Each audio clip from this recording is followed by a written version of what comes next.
श्री शिवाय नमस्तुभ्यम। अध्याय 9 प्रारंभ। ब्रह्मा जी कहते हैं, नारद, भगवान विष्णु के द्वारा की हुई अपनी स्तुति सुनकर करुणानिधि महेश्वर बड़े प्रसन्न हुए और उमा देवी के साथ सहसा वहां प्रकट हो गए। उस समय उनके 5 मुख और प्रत्येक मुख में 3-3 नेत्र शोभा पाते थे। भाल देश में चंद्रमा का मुकुट सुशोभित था। सिर पर जटा धारण किए गौर वर्ण विशाल नेत्र शिव ने अपने संपूर्ण अंगों में विभूति लगा रखी थी।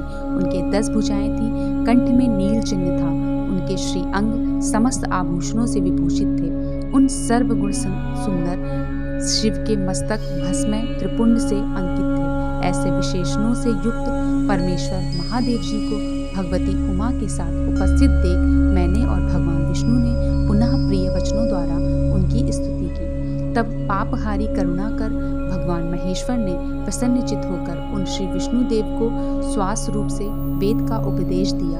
मुनि, उनके बाद शिव ने परमात्मा श्री हरि को गुहा कर ज्ञान प्रदान किया। फिर उन परमात्मा ने कृपा करके मुझे भी वह ज्ञान दिया। वेद का ज्ञान प्राप्त करके कृतार्थ हुए भगवान विष्णु ने मेरे साथ हाथ जोड़कर महेश्वर को नमस्कार करके पुनः उनसे पूजन की विधि बताने तथा सदुपदेश देने के लिए प्रार्थना की। ब्रह्मा जी कहते हैं, मुनि, श्री हरि के यह बात सुनकर अत्यंत प्रसन्न हुए। कृपानिधान भगवान शिव ने प्रीतिपूर्वक यह बात कही। श्री शिव बोले, सुरश्रेष्ठ गण, मैं तुम दोनों की भक्ति से निश्चय ही बहुत प्रसन्न हूँ। तुम लोग मुझे महादेव की ओर देखो।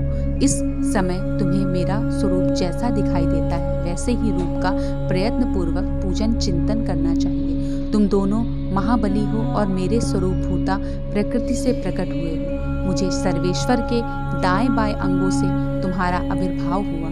यह लोक पितामह ब्रह्मा मेरे दाहिने पार्श्व से उत्पन्न हुए हैं और तुम विष्णु मुझ परमात्मा के वाम पार्श्व से प्रकट हुए हो। मैं तुम दोनों पर भलीभांति प्रसन्न हूँ और तुम्हें मनोवांछित वर देता हूँ। मेरा आज्ञा से तुम दोनों की मुझ में सुदृढ़ भक्ति हो।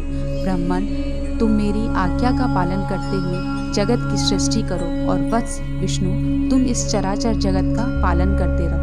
हम दोनों से ऐसा कहकर भगवान शंकर ने हमें पूजा की उत्तम विधि प्रदान की, जिसके अनुसार पूजित होने पर वे पूजक को अनेक प्रकार के फल देते हैं। शंभु की उपयुक्त बात सुनकर मेरे सहित श्री हरि ने महेश्वर को हाथ जोड़ प्रणाम करके कहा। भगवान विष्णु बोले, प्रभु, यदि हमारे प्रति आपके हृदय में प्रीति उत्पन्न हुई है और यदि आप हमें वर देना आवश्यक समझते हैं तो हम यही वर मांगते हैं कि आप में हम दोनों की सदा अनन्य एवं अविचल भक्ति बनी रहे। ब्रह्मा जी कहते हैं, मुनि, श्री हरि का यह बात सुनकर भगवान हर ने पुनः मस्तक झुकाकर प्रणाम करके हाथ जोड़ के खड़े हुए और उन नारायण देव से स्वयं कहा। श्री महेश्वर बोले, मैं सृष्टि पालन और संहार का कर्ता हूँ, सगुण और निर्गुण हूँ तथा सच्चिदानंद स्वरूप निर्विकार परम ब्रह्मा परमात्मा हूँ। विष्णु सृष्टि रक्षा और प्रलय रूप गुणों अथवा कालों के भेदों से मैं ही ब्रह्मा विष्णु और रुद्र नाम धारण करके 3 स्वरूपों में विभक्त हुआ हूँ। हरे, वास्तव में मैं सदा निष्कल हूँ। विष्णु, तुमने और ब्रह्मा ने मेरे अवतार के निमित्त जो स्तुति की है, तुम्हारी उस प्रार्थना को मैं अवश्य सच्चा करूँगा, क्योंकि मैं भक्त वत्सल हूँ। ब्राह्मण, मेरा ऐसा ही परम उत्कृष्ट रूप तुम्हारे शरीर से इस लोक में प्रकट होगा, जो नाम से रुद्र कहलाएगा। मेरे अंश से प्रकट हुए रुद्र की सामर्थ्य मुझसे कम नहीं होगी। जो मैं हूँ वही यह रुद्र है। पूजा की विधि विधान की दृष्टि से भी मुझमें और उसमें कोई अंतर नहीं है। जैसे ज्योति का जल आदि के साथ संपर्क होने पर भी उसमें स्पर्श दोष नहीं लगता, उसी प्रकार मुझ निर्गुण परमात्मा को भी किसी का सहयोग से बंधन नहीं प्राप्त होता। यह मेरा शिव रूप है। जब रुद्र प्रकट होंगे तब वे भी शिव के ही तुल्य होंगे। महामुनि, उनमें और शिव में परायेपन का भेद नहीं करना चाहिए। वास्तव में एक ही रूप सब जगत में व्यवहार निर्वाह के लिए 2 रूप में विभक्त हो गए हैं। अतः शिव और रुद्र में कभी भेद बुद्धि नहीं करनी चाहिए। वास्तव में सारा दृश्य ही मेरे विचार से शिव रूप है। मैं, तुम, ब्रह्मा तथा जो ये रुद्र प्रकट होंगे वे सब के सब एक रूप हैं। इनमें भेद नहीं है। भेद मानने पर अवश्य ही बंधन होगा, तथापि मेरा शिव रूप ही सनातन है। यही सदा सब रूपों का मूलभूत कहा गया है। यह सत्य ज्ञान एवं अनंत ब्रह्मा है। ऐसा जानकर सदा मन से मेरे यथार्थ स्वरूप का दर्शन करना चाहिए। ब्राह्मण सुनो, मैं तुम्हें एक गोपनीय बात बता रहा हूँ। मैं स्वयं ब्रह्मा जी की प्रकृति से प्रकट हुआ हूँगा। गुणों में भी मेरा प्राकट्य कहा गया है। जैसा कि लोगों ने कहा कि हर तामस प्राकृत के है, वास्तव में उस रूप में अहंकार का वर्णन हुआ है। उस अहंकार को केवल तामस ही नहीं, वैकारिक भी समझना चाहिए।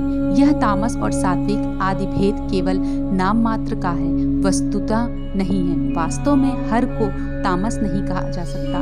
ब्राह्मण, इस कारण से तुम्हें ऐसा करना चाहिए। तुम तो इस सृष्टि के निर्माता बने हो। श्री हरि इसका पालन करें तथा मेरे अंश से प्रकट होने वाले जो रुद्र हैं, वे इसका प्रलय करने वाला होगा। ये जो उमा नाम से विख्यात परमेश्वरी प्रकृति देवी हैं, इन्हीं की शक्तिभूता वाग देवी ब्रह्मा जी का सेवन करेंगी। फिर इन प्रकृति देवी से वहाँ जो दूसरी शक्ति प्रकट होगी, वे लक्ष्मी रूप से भगवान विष्णु का आश्रय लेंगी। तदंतर पुनः काली नाम से जो तीसरी शक्ति प्रकट होंगी, वे निश्चय ही मेरे अंशभूत रुद्रदेव को प्राप्त होंगी। वे कार्य की सिद्धि के लिए वहाँ ज्योति रूप से प्रकट होंगी। इस प्रकार मैंने देवी की शुभ स्वरूपा पराशक्ति का परिचय दिया। उनका कार्य क्रमशः सृष्टि, पालन और संहार का संपादन ही है। सुरश्रेष्ठ, यह सबकी सब मेरी प्रिय प्रकृति देवी की अंशभूता हैं। हरे, तुम लक्ष्मी का सहारा लेकर कार्य करो। ब्राह्मण, तुम्हें प्रकृति की अंशभूता वाग देवी को पाकर मेरे आज्ञा के अनुसार मन से सृष्टि कार्य का संचालन करना चाहिए, और मैं अपनी प्रिया की अंशभूता परात्पर काली का आश्रय ले रुद्र रूप में प्रलय संबंधी उत्तम कार्य करूंगा। तुम सब लोग अवश्य ही संपूर्ण आश्रमों तथा उनसे भिन्न अनन्याय विविध कार्यों द्वारा चारों वर्णों से भरे हुए लोक की सृष्टि एवं रक्षा आदि करके सुख पाओगे। हरे, तुम ज्ञान विज्ञान से संपन्न तथा संपूर्ण लोकों के हितैषी हो। अतः अब मेरा आज्ञा पाकर जगत में सब लोगों के लिए मुक्तिदाता बनो। मेरे दर्शन होने पर जो फल प्राप्त होता है, वही तुम्हारा दर्शन होने पर भी होगा। मेरी यह बात सत्य है, इसमें संशय के लिए स्थान नहीं है। मेरे हृदय में विष्णु और विष्णु के हृदय में मैं हूँ। जो इन दोनों में अंतर नहीं समझता, वही मुझे विशेष प्रिय है। श्री हरि मेरे बाएं अंग से प्रकट हुए हैं, ब्रह्मा का दाहिने अंग से प्रकट हुआ है, और महाप्रलयकारी विष आत्मा रुद्र मेरे हृदय से प्रादुर्भूत होंगे। विष्णु मैं ही सृष्टि पालन और संहार करने वाला रज आदि त्रिविध गुणों द्वारा ब्रह्मा, विष्णु और रुद्र नाम से प्रसिद्ध हूँ। तीन रूपों में पृथक पृथक प्रकट होता है। साक्षात शिव गुणों से भिन्न है। वे प्रकृति और पुरुष से भी परे हैं। अद्वितीय, नित्य, अनंत, पूर्ण एवं निरंजन परम ब्रह्मा परमात्मा है।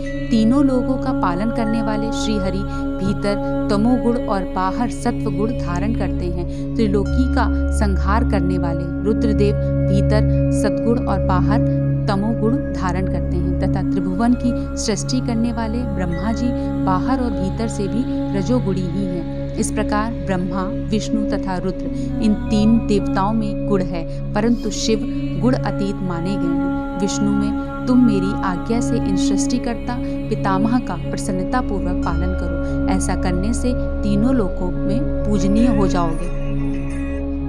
अध्याय 9 समाप्त। श्री शिवाय नमस्तुभ्यम।